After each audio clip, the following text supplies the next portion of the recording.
Hi, I'm Heather from Hey Booktubes. Today is my October reading wrap-up. In the month of October, I read 34 books. I DNF'd 6 of them, so I'm going to talk about 28 today.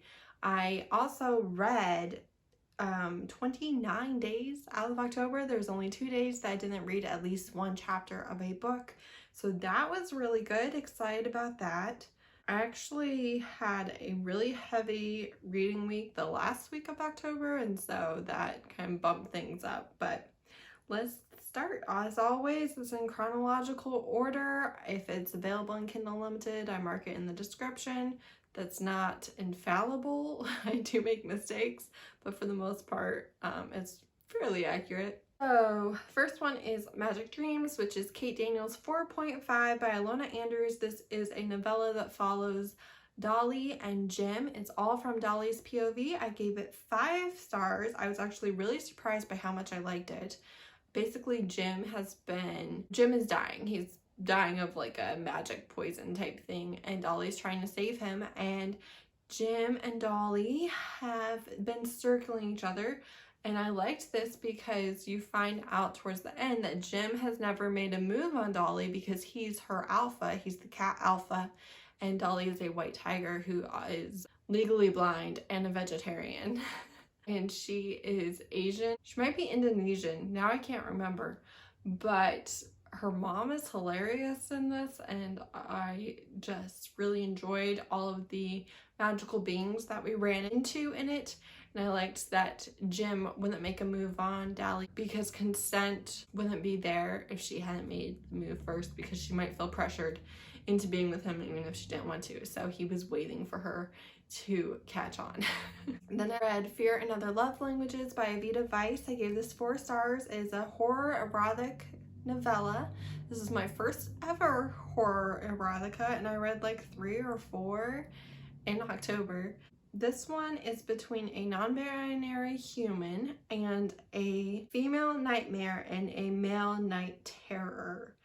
And you kind of get an HEA in this. There is a boss who is definitely guilty of sexual harassment, and he gets what's coming to him. It was very satisfying, but if you don't want to read anything like that, then maybe skip for your own peace of mind. But I did really enjoy it. The creepy factor was there, but I was okay. Then I read Hit the Spot, which is Dirty Deeds #2 by J. Daniels. She gave 4 stars.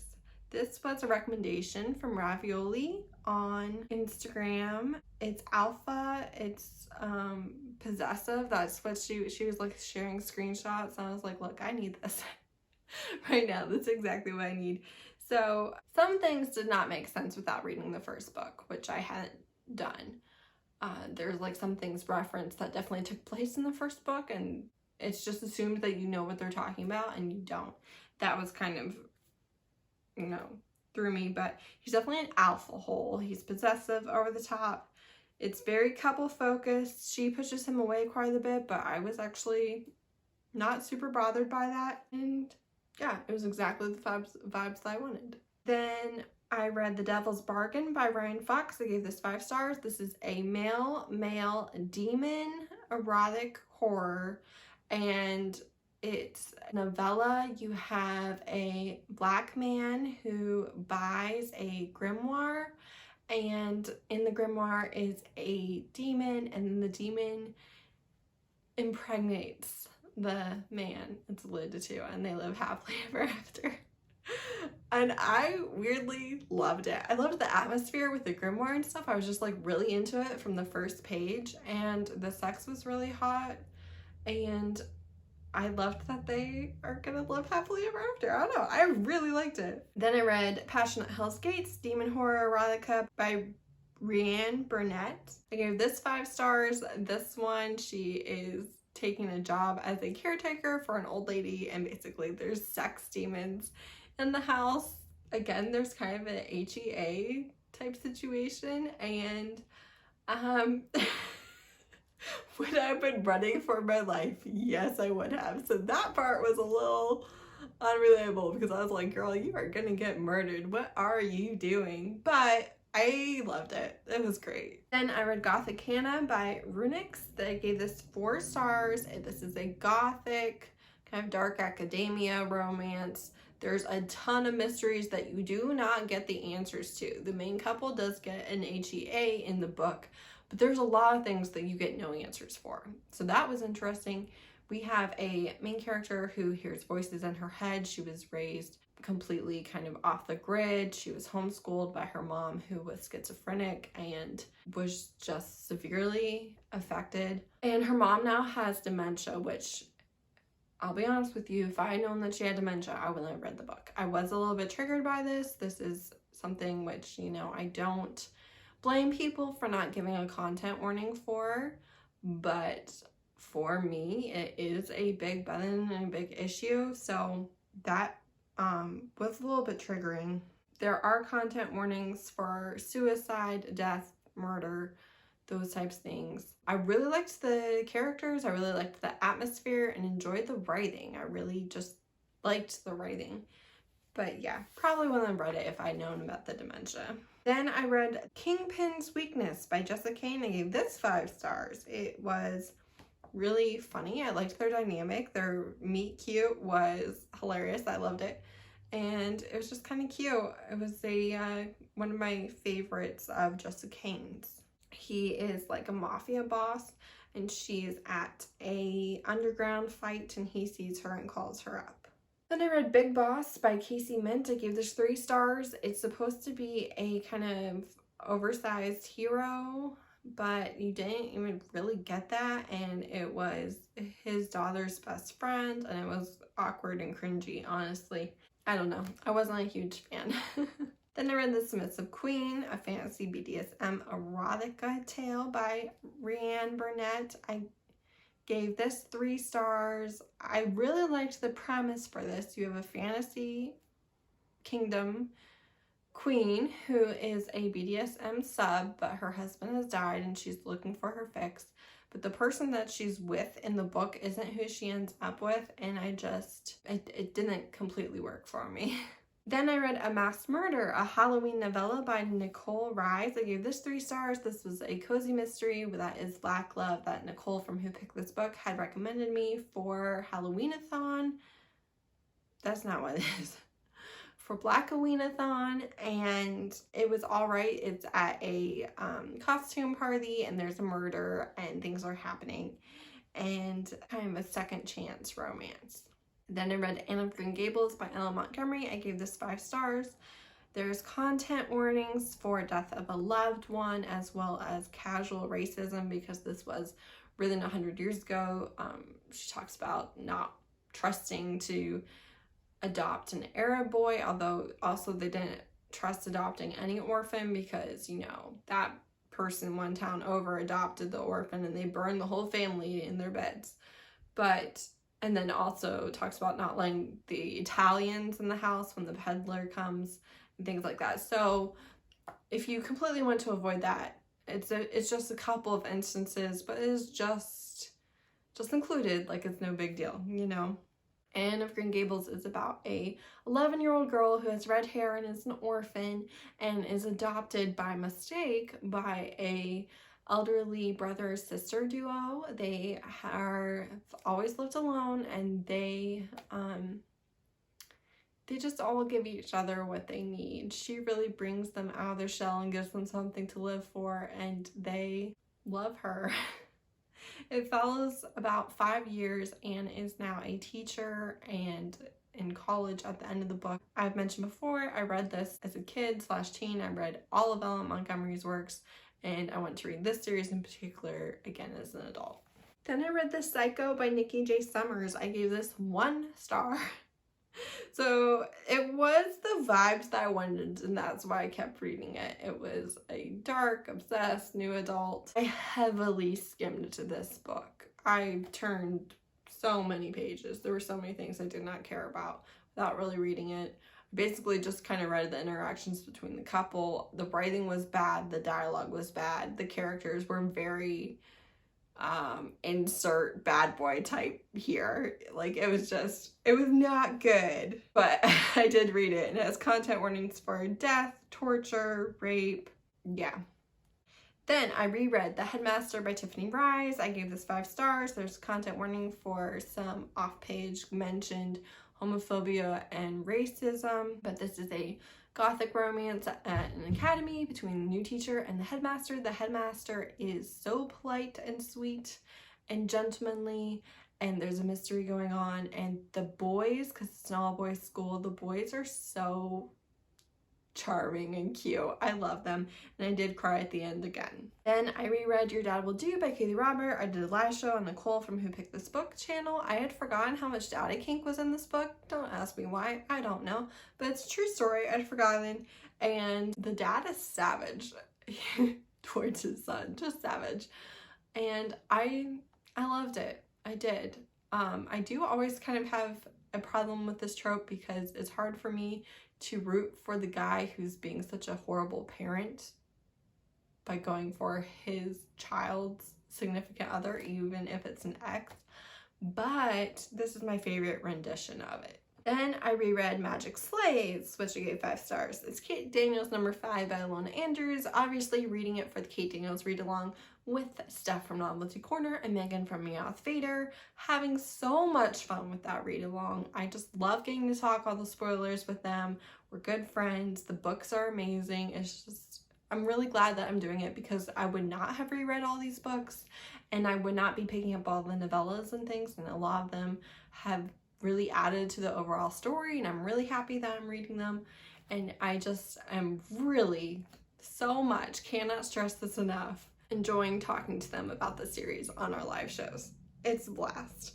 This one, something significant happens with Julie. We continue to see Kate and Kern working together as a couple. They do have issues in this book, but nothing where they break up or anything like that. They really handle things as a couple, and I love it. That's all I got for you. Then I read The Obelisk Gate, which I'm reading for the Broken Earth read-along that is being hosted by Beautifully Bookish Bethany. This is the second book in the trilogy. It's by N.K. Jemisin. I gave it 5 stars. I liked this one more than the first one. I think because I knew what was going on and knew the characters enough. And also for me, this one wasn't quite as heavy. Some people flip-flop that, but for me, this one wasn't as hard to read as the first one was, with the content warnings and just the abuse and tragedies that happen regularly on page. But I love this one. I have so many theories. I don't know if I'm right about any of them. I can't wait to read the third one. The people that have read it before in the read along have said that the third one, like, you have a different reveal every single chapter, but take your time, everything matters, and I'm just really excited about it. This is an adult fantasy world where the earth is just full of natural disasters.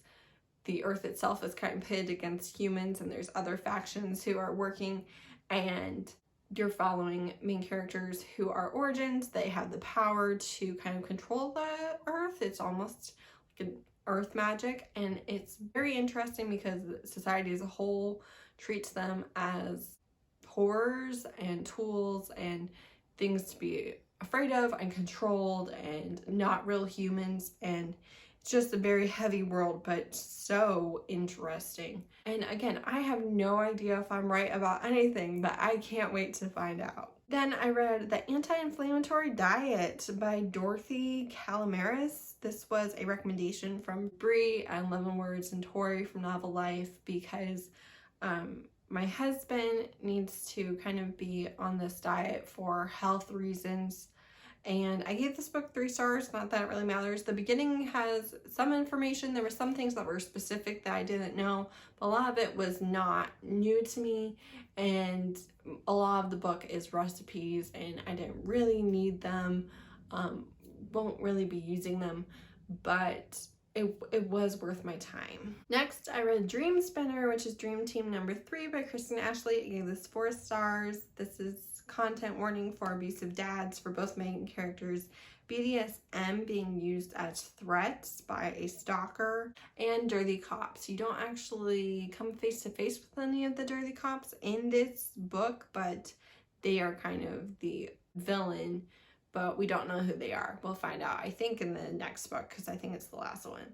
Again, we have a main character who is a stripper. She's actually like a classically trained dancer, and she is pushing away her commando guy that has been picked for her, and she doesn't want to give him a chance, and they have a little bit of a rocky start there, but ultimately, of course, he gets in there and makes her happy. This one was really formulaic, just very classic Kristen Ashley, nothing new to see here, but I did enjoy it. And I read The Executioner, which is Professionals number 10 by Jessa. I did get this as an ARC and then read it the rest on KU because I didn't get it all read before it went live.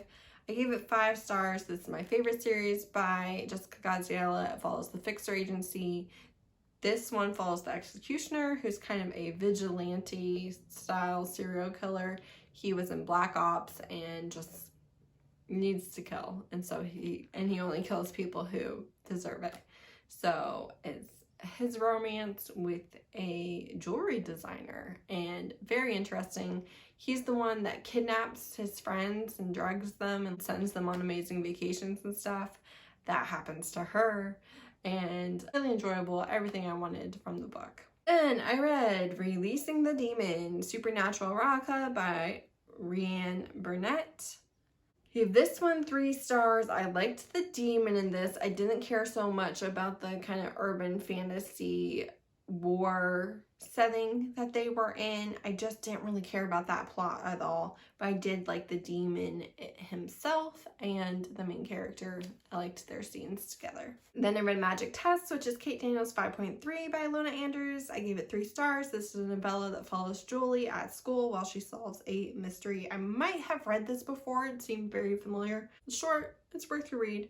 Then I read Magic Gifts, which is Kate Daniels' 5.4. I gave this 4 stars. This follows Kate and Curran on a date while they try and deal with a cursed magical necklace. Then I read Badly Behaved by Megan Brandy. I gave this 4 stars. This is a new adult dark romance. We have guys kind of from the wrong side of the tracks in a very rich private school, and she doesn't want to find love because her dad committed suicide after losing his wife, basically, I think, or maybe they weren't even apart, but basically she doesn't want to feel, and she does whatever her mom tells her, and there's a lot of trauma in this book, a lot of content warnings, more than I thought there probably needed to be, but content warnings for suicide, drunk driving, abusive families. Yeah, there was a lot, but I did read it for 4 hours past my bedtime. So I didn't even finish. I just had to go to sleep because it was 2 o'clock in the morning. I finished it the next day. But so, very readable, but also very dark and dramatic. Then I read Real Love, which is Love After number 3 by Alexandria House. I gave this 5 stars. This is the 3rd and final book in a series that follows 3 friends as they find love. This one does have a big content warning for an underage predatory relationship between a student and a teacher.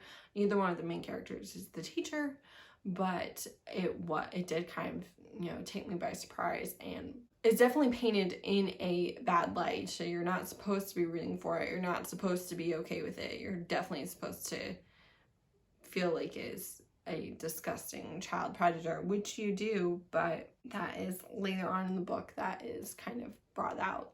She's a bank loan officer, and she has to tell him that his loan is denied, and he kind of goes off on her, and then she gets fired, and then other things happen, and he ends up opening a tattoo shop right by her mom's restaurant, and they just really fall for each other. Then I read The Beast of Blackmore, which is Gathering of Dragons 0.5 by Mila Vane. I gave this 5 stars. This is the prequel novella to A Heart, Blood, and Ashes. I think that it makes more sense if you read it after book 2.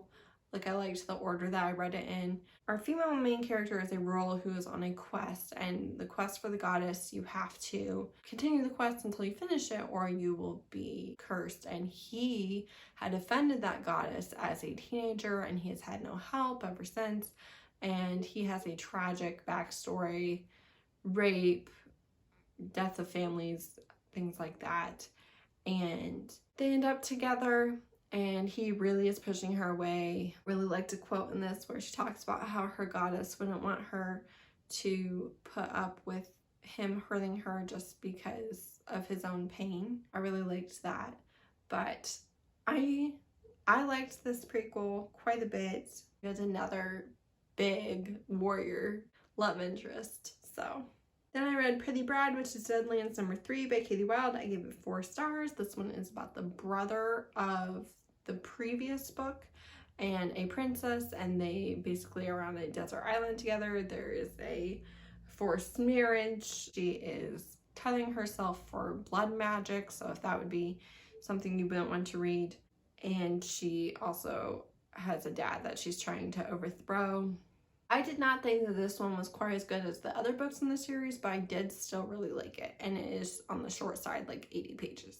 Then I read Captivated by Tessa Bailey. This I gave 4 stars. This was another recommendation by Ravioli on Instagram, which funnily enough, she recommended it to me months ago. And I finally read it. This is Tessa Bailey writing consensual non-consent. I love consensual non-consent as a kink to read about in my books. It's probably my top kink to read about. And this one is kind of a modern day contemporary Beauty and the Beast retelling. He is the landlord. He's big and hairy and dark and has a limp. And she is an Australian little blonde tiny ball of sunshine that is a veterinarian. And her boyfriend cheats on her, so she dumps him, and then through a series of events, the landlord finds out that she is having fantasies about him, and he agrees to give her sexual fantasies if she agrees to go on dates with him so that she'll be more comfortable. And he kind of blows it. The breakup was weird, I guess, but it didn't bother me a ton. I really did like it. Then I read Uncovered Truths, a novella by Alexander Warren. I gave this 4 stars. This is a Super Bowl Valentine's Day second chance romance with an older woman, younger man. She's about 5 or 6 years older than he is. And main issue with this was she just was kind of pushing him away for no real reason and hurting him for no real reason, but still liked it. It was hot, it was fun. He's a former football player and they had worked together, and she'd actually been like his work mentor, and that's how they had started. And yeah, it's kind of all there is to say about it. All right, so that's all the books that I read. Thanks for listening. Let me know if you read any of these. Let me know if there was a book that you loved, or if you have any recommendations for things that I like. Thanks so much for watching. Bye.